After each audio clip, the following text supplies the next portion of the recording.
Question number 17. A projectile of mass 0.25 kg is at a height of 30 meter above the horizontal ground and traveling at a speed of 15 meter per second. Well taken. This is the ground. This is at a distance of 30 meters. 30 meters. The speed is seen to be how much? 15 meter per second. 15 meter per second. Okay. And a short time later, it is a height of 35 meter above the horizontal ground and traveling at a speed of 5 meter per second. Okay. And after some time, this is at a speed of 5 meter per second, and the height here is seen to be 35, which means 5 meter above here.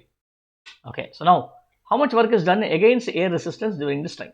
Okay, that's what has been asked. Work done. So what we do is, let me consider what is the energy here. What is the energy here? I'll apply conservation of energy. That's nothing else.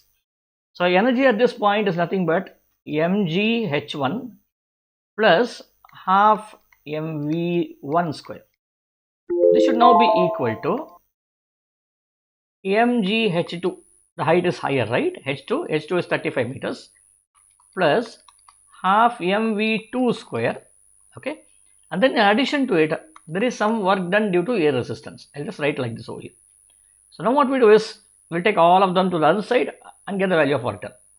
So now this should be m into or mg into h1 minus h2 plus half m into v1² minus v2² is equal to work done due to friction or air resistance, not friction, air resistance.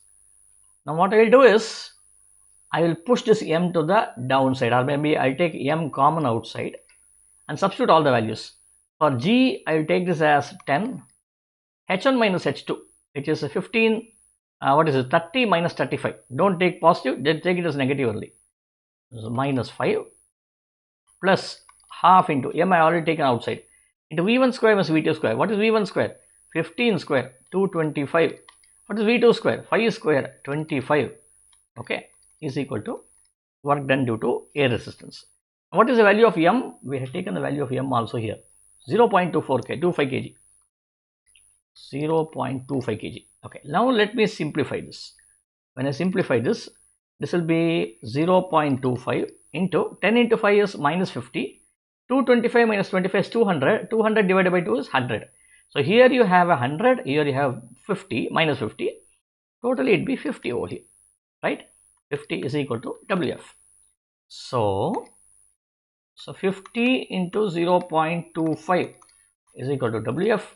1.25 is equal to how much? 1 by 4, right? 50 into 1 by 4. 1 by 4 is equal to WF, which should now be equal to, how much is it? 50, 1/4 of 50, 25, 12.5.